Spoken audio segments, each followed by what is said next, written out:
Welcome back to this data analytics class. I think we'll pick it up from where we left off last time. We had discussed Excel and how to use it to clean up data by writing formulas.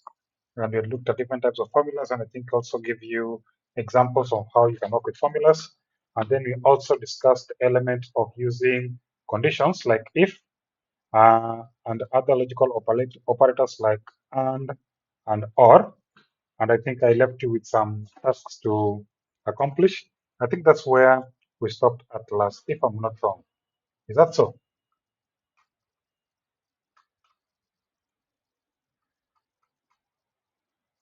Is that the case?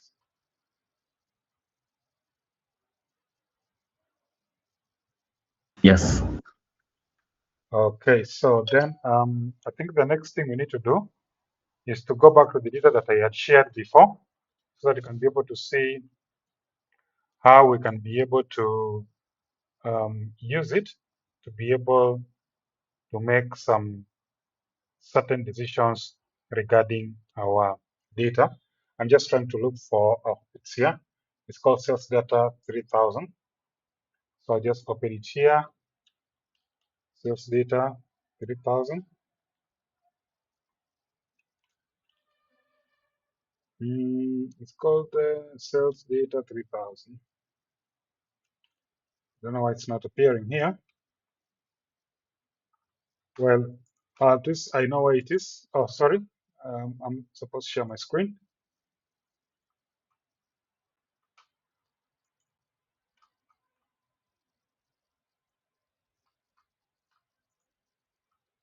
Mhm.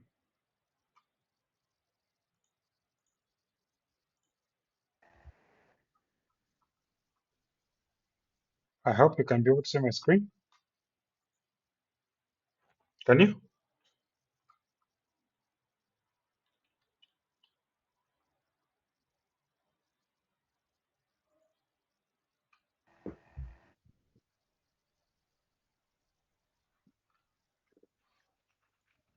Okay, are you able to see my screen?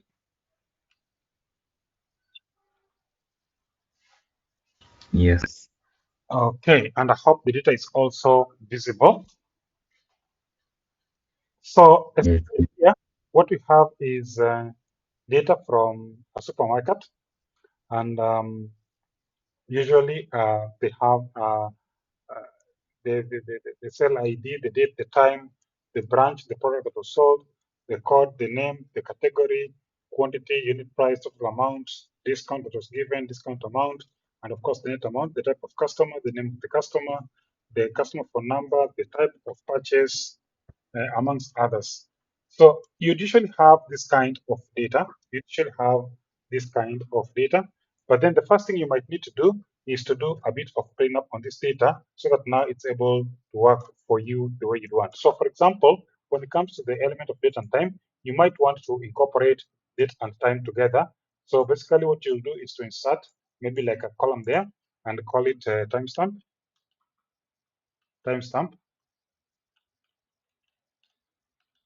Then for the timestamp, you can just concatenate the date and the time. So you can simply say here again, oh, sorry. You could simply say here concatenate or concat. Then you'll pick this with a space with this other one. So you don't add them together. You just concatenate them. It will give you date and time. Double click, it will fill in it for you. So I'm just trying to show us whatever it is that you're doing, you can actually be able to use that data to fill in additional information. Then, for example, again, when you're cleaning up your data, you need to make sure that all columns have the same type of data, especially if you're going to perform or look for patterns. So in this particular case, something like unit price, I might come to this column, then I come to the home tab over here, then I come to the filter section, which is here, find and filter. Then I'll simply say, actually sort and filter. Then simply say filter. it will allow me to apply these filters. And after that, then I can pick this filter. Then I can check if any of this column does not have values. This is actually okay because there is no blanks and there's no things that there are no things that are not numbers. And I can repeat the same for all of them to check. This also looks okay. It's clean. Discount percentage, that's clean. Amount, that's also clean. No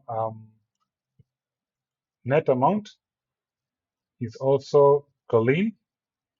I think this data was already clean by the time it's coming, though in actual case, you might not be able to find it clean, so you might need to do a bit of cleanup. Again, when it comes to customers here, you want to check that the names are there. Well, that's okay. And you can go on and on all the way to the end. Now, probably the only thing I might have forgot to mention when it comes to Excel is that you can freeze panes. So sometimes when you're working with a lot of data like this, these are about 3,000 rows, you'll be able to see that now you have a lot of data over here. And as such, you want to be able to freeze some panes so that now they don't move with with the data, they get stuck. So for example, I want this cell ID to be fixed, this column to be fixed, and I want this row here to be fixed. So I want that row and that column. So the ones that have been highlighted, I want them to be fixed so that when I scroll up and down, I only move I only move the data. When I scroll left and right, I don't move the cell ID. So for you to achieve that, what you'll do is you'll come and place your cursor on the cell that you want, the cell where you want to lock the row and column, which in this particular case is this B2. So it means that B and A are B and A are going to be fixed. Rather, 1 and A are going to be fixed so that they're not going to move. So once I place my cursor inside here, I will come to view here, then I'll come to freeze panes, then I'll say freeze panes. Now, once I do that, when I scroll this data, you realize that the top column is not moving, even if I go downwards. The first column isn't moving because it allows me to be able to see which column I'm working on. Likewise, if I was to move left and right, like that, you're able to see that the cell ID column is not moving. So I always know I'm talking about this particular cell as I move back and forth. That is an important detail that I had forgotten to mention as far as setting up your worksheet is concerned, so that now you can be able to work effectively. Okay, so that's fine. Now I think the net has been calculated for us. If it was not there, we would have calculated it. Total amount has been calculated for us. If it was not there, we would have calculated it, amongst many other things that you can be able to do over here. So now that we have this data clean, let's see how we can be able to determine some pattern from this data. Now, when I give you this kind of data, somebody might ask you, I want you to give me a summary of all the sales by products. I want you to give me a summary of all the sales by product. So in short, I want you to tell me Kamini White is 400 grams, it has been sold this quantity, this much, maybe Milky 400, this quantity, this much, and you can continue on and on like that for all the entries within our worksheet. How would you achieve that? Class, I'm assuming that we have been attending, so we have a way of getting around this. How do you achieve that?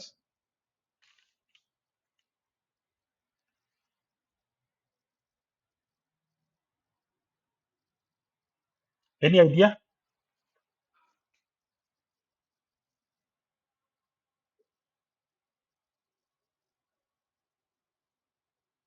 No idea.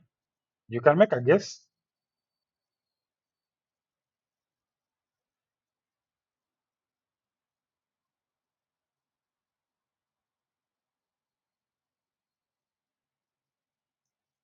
I want you to sell product by,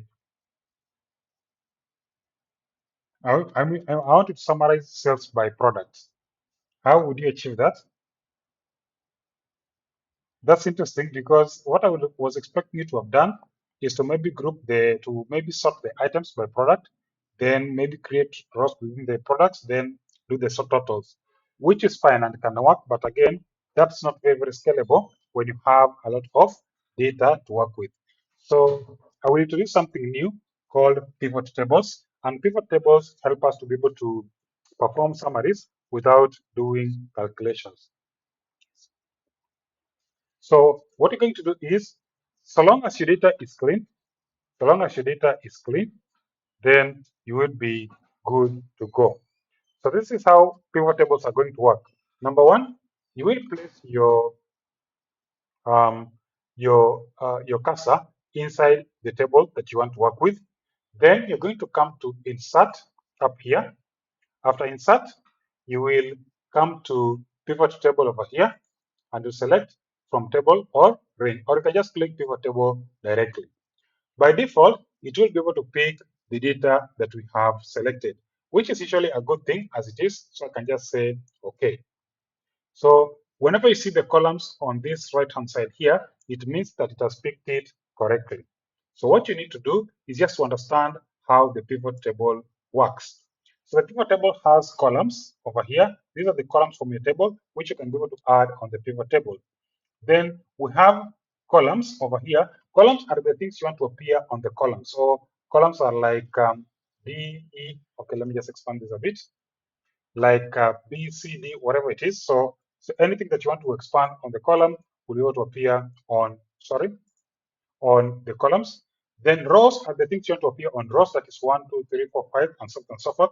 Then values is what you want to summarize. So in this particular case, I have said I want to summarize by product name. So what I will do is I'll pick this product name, then I'll place them inside rows like that.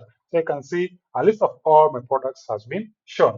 Then I will pick what I want to summarize. In this particular case, I want total amount.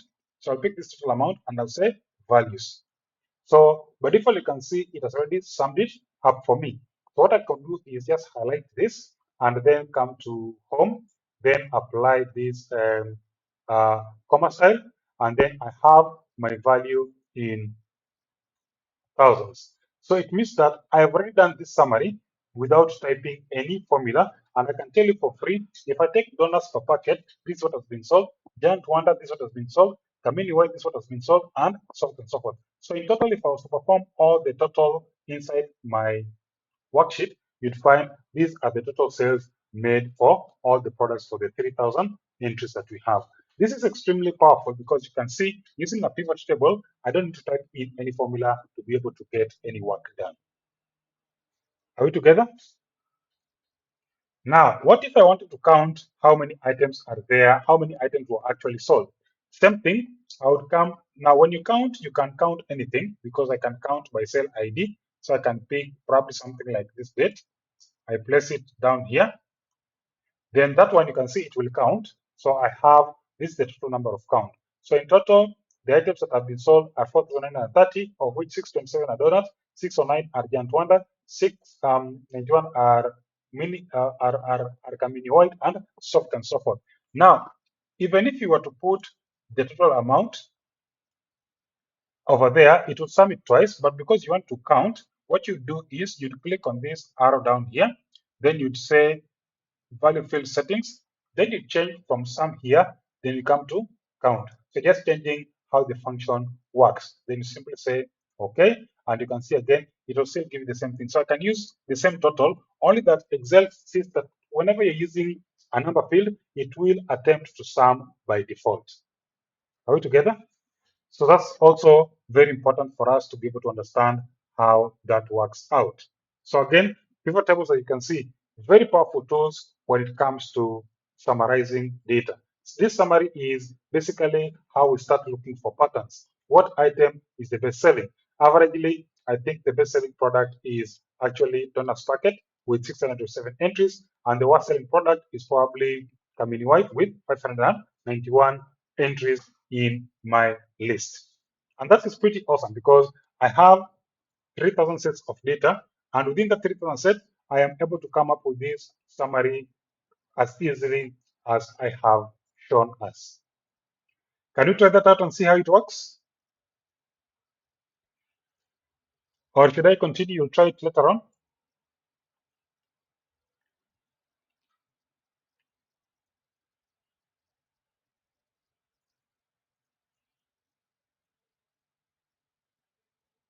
Advice, do I continue or do I let you try it out and see how it works out?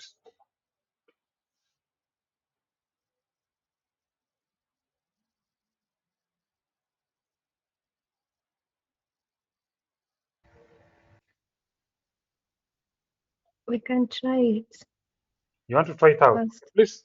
But No, I've said we can try it out first.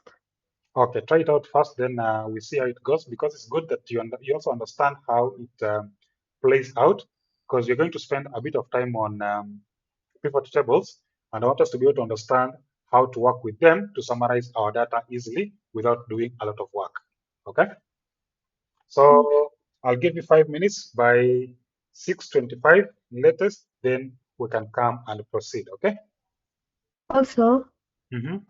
I wanted to ask about the format of the count of the products. Okay. It's the format is in. Two decimal places. Yeah, we can remove the number of decimal places by clicking on reduce this here, so that now it's whole numbers only. Okay. Or alternatively, if you want to change all of them together, you can just highlight. If say they were like that, let me just undo this. If they're like that, you can right click, then you say format, format cells. Then you come to number, and then you remove the decimal places. It will still be able to work out. So whichever form method is going to be easier for you. All right. Any other question? Okay, we can try it out, then we can see how it ends.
Any success?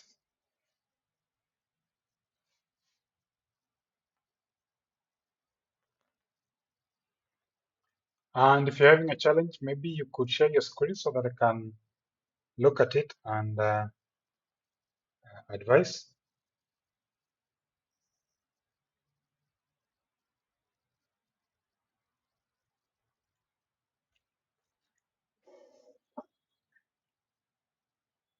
Any challenge?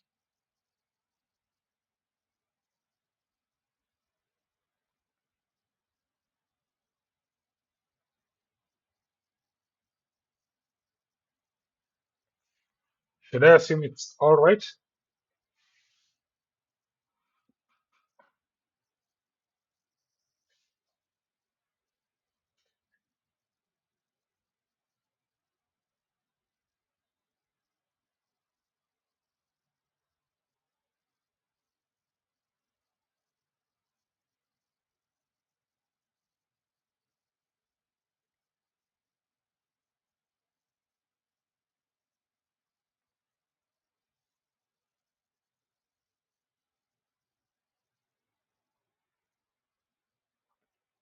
Any success?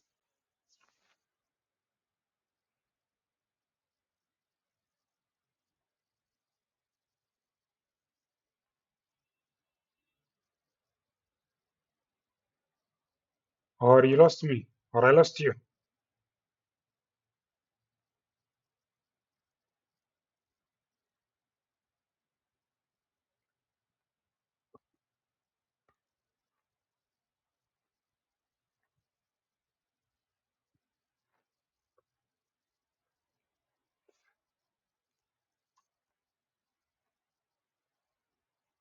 Nobody's saying anything.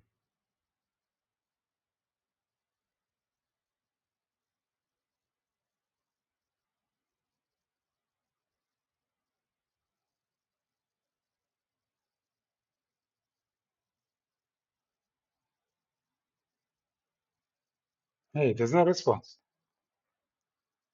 Should I assume I am alone?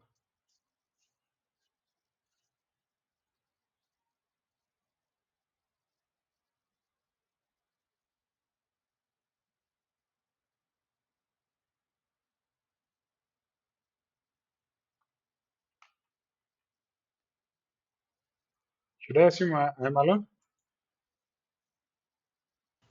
No, you can continue. Okay.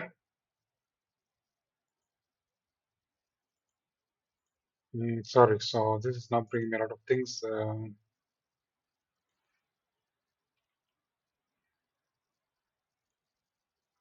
So that's one way of looking at the summary. And again, as I said, usually it depends on how you would want to, how what kind of summary you would like.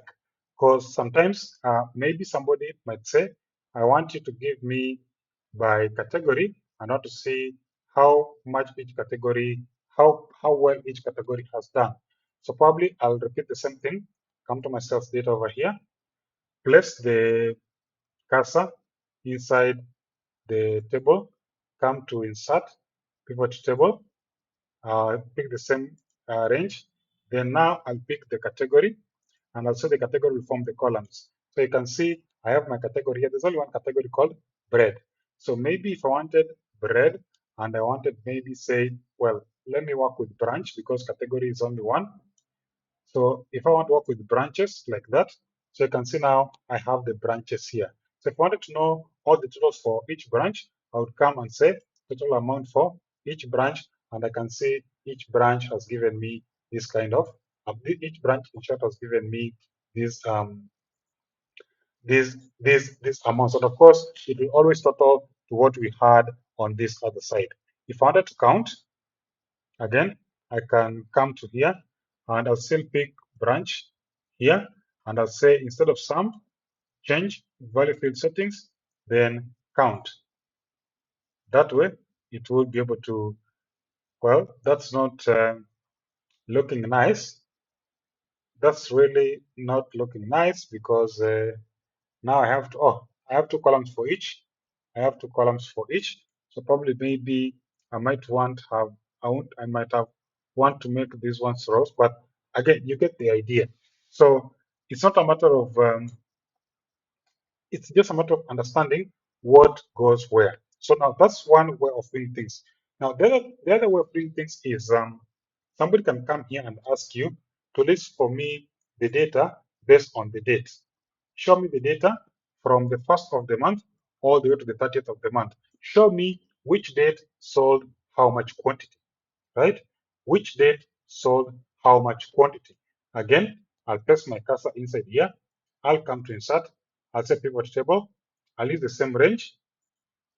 Then here, I want to show what was sold for each day of the month. So I'll take the date and I'll show them as rows. So all my days will appear here as rows, as you can see down here. And of course, they'll repeat over and over again, but that's not a big deal. So what you're going to do is just going to say, I want to know how much money we made, that's net amount. So I'll come to value here. So net amount, I have them as this. But the only problem with this arrangement is that these dates are mixed up. So I have April, I have May, I have January, and so on and so forth. Maybe I want to group them in months because I have January all the way to June. So I want them month by month. So since I already have the date over here, I'll pick this date. I will right click. Okay, let me just expand this a bit. I'll pick the date. I'll right click. I will say group. Now, this is where the data must be important because when you say group, it will check the entire data and now allow you to be able to group properly. So I'll say group. So when I say group, it can group the selection. Why can't it group the selection? Let me see. All data looks okay. So why can't it group it?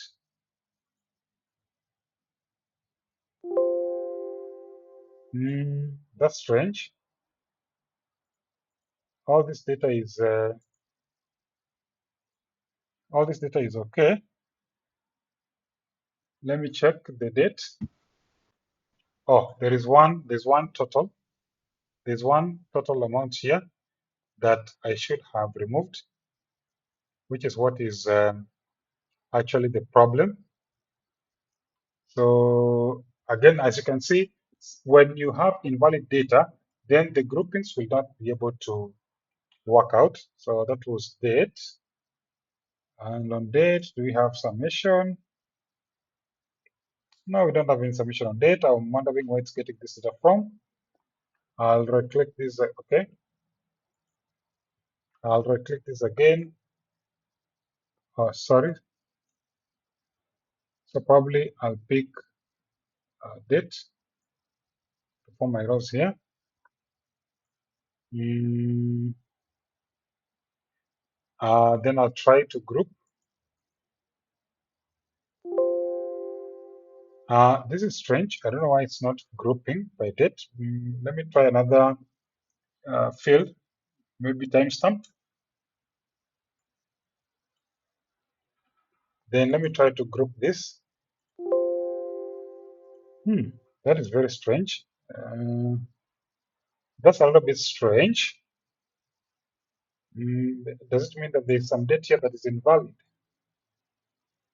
No, I don't have invalid date, so I don't know why it's what's giving me a problem with that. Let me try this again, because that should actually be okay. That should actually be okay. Then I want to do a total of amount, and I want to group this.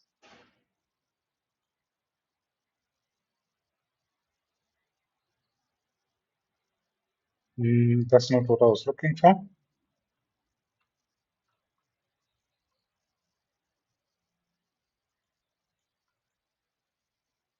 Group. I don't know why this is not grouping. Well, let me try another kind of grouping to see. Let's say I want to group by amount, maybe between 0 and 5,000, 0 and 10,000, something of that sort. So sometimes when you're grouping, I probably check why the data is not working because that's another grouping that is usually very important for us to come up with because trend lines are very important for us to tell us exactly how sales have been done, probably between maybe certain days or stuff like that. But also You can group by something. Like someone can say, I want you to give me total sales by 0 to 1,000, 1,000 to 2,000, 2,000 to 3,000, then above 3,000.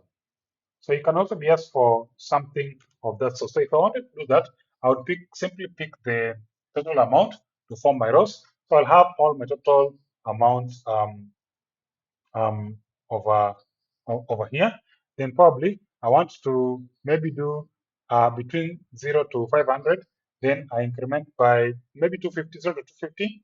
Then I increment by 250 all the way to 3,500, then above 3,500. So of course I will pick that amount. Then I'll right click here and I'll say group. Then you can see this is what I was expecting it to give me.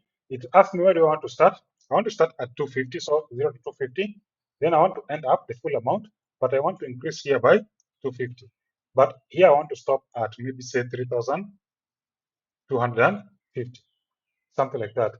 So when I click on that, you will see it gives me that, but of course now I have to count here and I'll count. Of course, yeah, by default it's counted. So you can see less than 250, I have 2,667 cells. Well, maybe there's more places. Yeah. Between 250 and 500, I have that. Between 500 and 750, I have that. Then above 3,000 or between 3,000 and 3,250, I have this. I don't have any cells above 3,250. So sometimes you're given a range like this, or you want to work with the range, and this helps us out in being able to determine how we can be able to work out those ranges. Now, I'm only showing us this because, as I had mentioned, when you come up with this data, you will need to make some summaries as to how as to what kind of patterns you are looking for as far as this data is concerned. So that is what we call grouping. So sometimes you want to group, sometimes you want to ungroup. What I still don't understand is why the data has refused to group, because dates are very, very important. Maybe probably I can come back to my sales data and I check if something here is a date. Let me just check if whatever is here, everything is a date. Probably there are some invalid dates. That's why it's giving me a problem. I'll simply come here and say that value of this.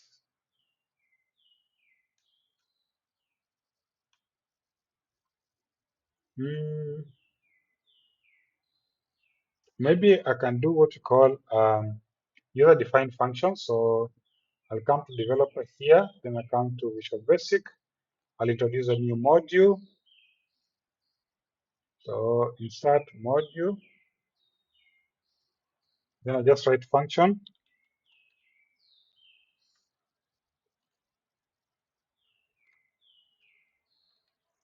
Well, the font size is not increasing. Anyway, I write function is it. Then I'll give by val, date val as it. Then I'll say is it equal is it. Well, maybe I can't use this date because this date is the function that I'm looking for. I'll just say date value, valid date, capital D. Then I'll say valid date equals is date. Then I'll give date value. I'm just date value, sorry. So I'm just trying to write a function that will check me if the value is a date. So I'll close this and this. Then I'll come here and type equals is date. So it will give me true or false if something is a date or not. It's not actually is date, it's actually is valid date. Valid date. Yeah, that's the function name. So valid date is 0. So all these dates are not valid. That's a bit strange because all these dates are actually valid as far as I'm concerned. So what I'll do is just pick this format and then format them as custom or actually date. Then I'll pick something like a valid date.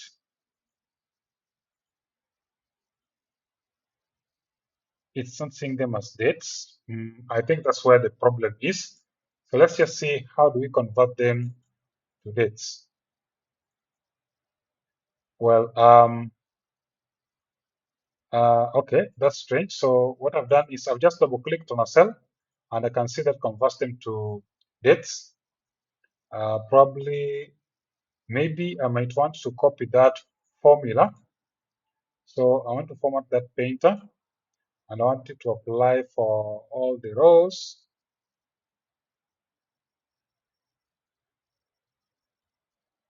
Does it apply? No, it doesn't apply. I'll need to look for another technique to convert all the fields to dates because I can't double click all of them. The other strategy would be to double click all of them, but I can see that does not work. So probably I might want to I might want to do what, because I've tried this to format them. I went to format and I'll say date and I picked that date and I said okay. Let me just do a quick Google search and see how that can be solved.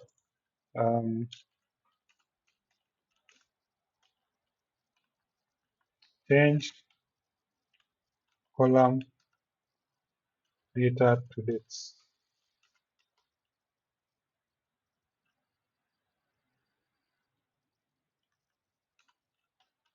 In day, month, and year. Let me see. So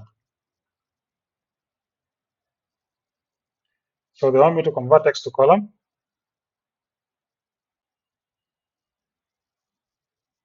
Okay, so they say I go to data, then I click text to column, then I choose the limited, and then I click next. Okay.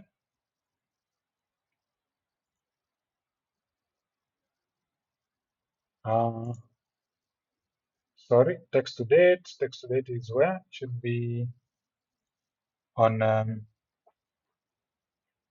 data tab, which is here, which is where I am. Then the same text to columns, then the limited. Do I have here text to columns? Again, it will depend on the version of Excel that you're using. So select that, then text to column, text to column. I'm not saying it. Oh, you see a text to columns. Then I have it delimited. Then I come to next. Then I'll say stub. Okay. What are they saying? We change again. They're saying we just go to, we select date under data format. Then we choose format. So under data format, we go to next. Under data format, we pick date and we pick month, the year. Okay. Then we finish. Yeah, that converts them. So I'll just repeat that process again. To convert them to dates, proper dates, you select the column, you come to data, you come to text to columns over here, then you say delimited, then you go to next, tab, next, then you pick date here, and then you select the DMDY, then you simply say finish, it will convert all the columns to date. Now you can go back to our new we can create a new pivot table and see how the grouping now works. So for the grouping, again, we'll place our cursor inside the table. We come to insert, we come to pivot table, then we say okay. Then we'll pick now, we want the date, which is here. So the date will form the rows. So I have all the dates over here. So once I have the dates, then I can do my totals, which was in this particular case, total amount forms the values over here. Then I'll come here, I'll right click and I'll say group. Still it's not allowing me. So probably what I can do is right click this and say refresh. Refresh is here. Yeah, so you can see now the dates have fixed the format. Sometimes it takes time before it refreshes, so you need to refresh. So you highlight a cell, right click, then you say group. So now still it's giving me an error. Why is that the case? I think all dates are now okay. Why is it still giving me an error? It looks okay now.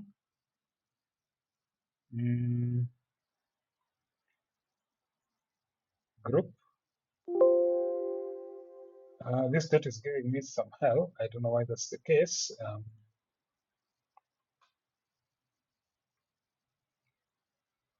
But now they look like the dates are okay.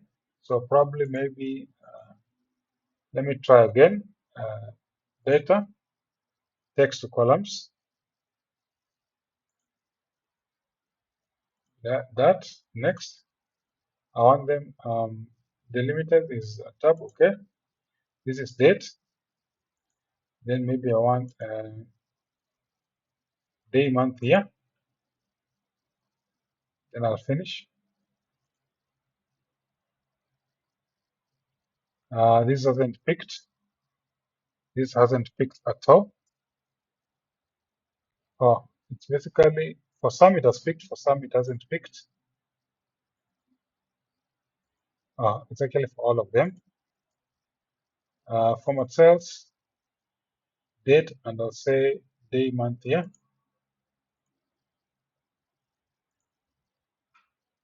Okay, so I'll try that.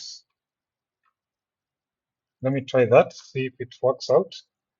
I'll right click this and refresh the pivot table. So, okay, let's try to refresh. Let me see again if it's going to allow me to group. Now, yeah, this is what I was expecting. So once all the dates are being able to be seen as dates, you can right click and say, I want to group. You can just click on one cell. It doesn't have to be all of them. Right click on one cell, then you say group. Then after grouping, you simply select how do you want to group. I want to start from this date to this date, but I want to group them by months, or you can group by day and month. So if you want to select two, you hold control. So when you hold control, you can select two or three. So in this case, I only want months, so I'll just select months. Then I'll say okay. And as you can see, that will group for you all the data in months. And that's awesome because that one is a count, but I can go ahead and still come and do a summation here. So value field settings, and I do a sum like that. And now I'll have the number, I'll have the count, and I'll also have the summation. So you can see these are actually very useful functionalities when it comes to analyzing or looking for patterns within your data, because you can see once I have my data, the only thing to do is now to create pivot tables, and I have been able to achieve my analysis. Okay.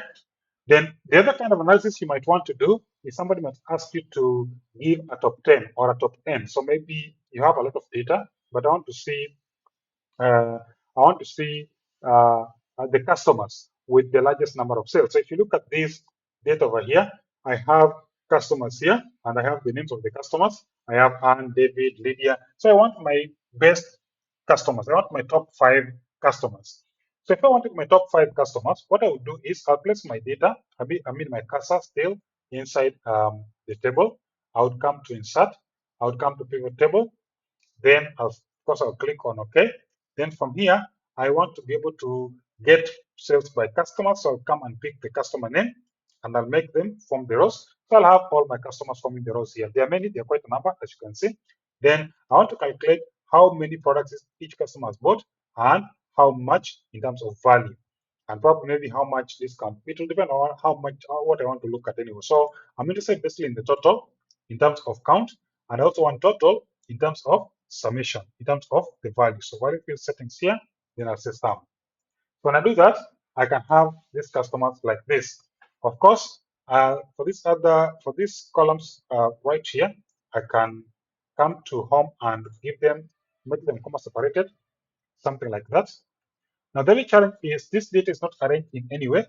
This data is not arranged in any way. So what you do is you place your cursor inside the amount here, because that's what you want to sort. Then you right click and you say sort from largest to smallest. So it will sort the whole data. So I have working customer with 2,176 sales, followed by these other customers that you can see over here in terms of value and quantity. So if I wanted the top n, so those are two steps that I've done. I'll simply place my cursor inside the column that I want to filter. Then I'll click on this arrow up here. Then I'll say value filters and I'll say top 10 and I'll pick maybe want the first 5. Then I say okay. That will give me only the first 5 customers, and that is how my report looks like. So you can see when it comes to answering these questions, they are really usually not very difficult to achieve in any case. So it's just a matter of understanding how to use pivot tables and the tools that it comes with, so that now you can be able to use it for purposes of performing that kind of analysis. That is quite a lot. Are we together to that point? So I have looked at pivot tables, and as you can see, I've been able to achieve a lot without writing any formulas. And I am 100% accurate that it is actually doing the analysis properly without me writing any formulas at all. Any question up to that point? Any question up to that point? I will still revert back to this data that we have. Then I'll give us some assignments or some tasks that you can be able to perform using pivot tables, so that I can be able to see, or we can be able to try and understand exactly how it's going on here. So probably maybe I could give you something like summarizing the data by cashier. You can summarize by branch. You can summarize by sales type, maybe by time. Which time of the day do we sell the most? That kind of thing. So I'll be able to give you an assignment or a task based on pivot tables and the things that you've looked at. Then you'll be able to see how well you've understood that particular concept. Because as you're looking at that, then once we are able to do this analysis, the other thing that's only for us is to convert this into pictorials or graphics, so that now they can be very easy for people to be able to read and analyze and make decisions, because that's the essence of what this course is all about at the end of the day. Okay, so now we have moved from data and we have now converted that data to information, something that somebody can be able to use to make a decision. But in all, you just need to understand exactly what are pivot tables, how do you add them, how do they work, how do you group, how do you filter, how do you sort, how do you aggregate, and so on and so forth. Once you're able to put all that concept together, then I think any type of data that you might be able to extract from any source should be able to be easily filtered, or rather easily analyzed. Are we okay up to that point?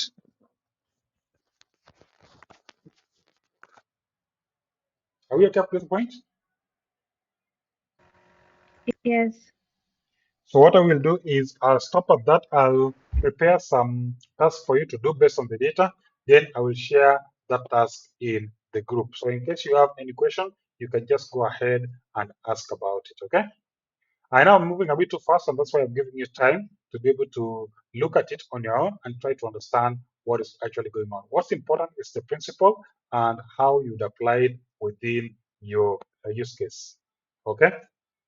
So I have recorded this particular session. I'll share it with us for those who are not present, but I'll also accompany it with a task right after this. So you will be able to try that out and just get back to me in the event that you have any queries. What's important is understand what pivot tables are, how to add them to your Excel sheet, how to filter them, what goes into rows, what goes into columns, how you are able to group them in terms of maybe dates, in terms of time, in terms of maybe ranges. Maybe somebody asks you between 1 and 10, 10 and 15, 15 and 30, or things like that.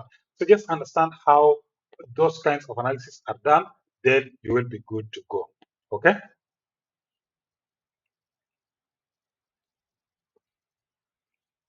We have this data, so I'll just stop the recording from here. So I'll prepare for you the task to achieve. Try to achieve the task, then we'll pick it up from tomorrow and see how we can move to the next step, which is now converting this information into graphs and cards and infographics and things like that, so that now they can be able to make sense to the people who are accessing or who have asked for the information in terms of our analysis. How have we analyzed this data so that it's able to make sense? All right. Okay, so I'll stop at that, then I'll prepare the material.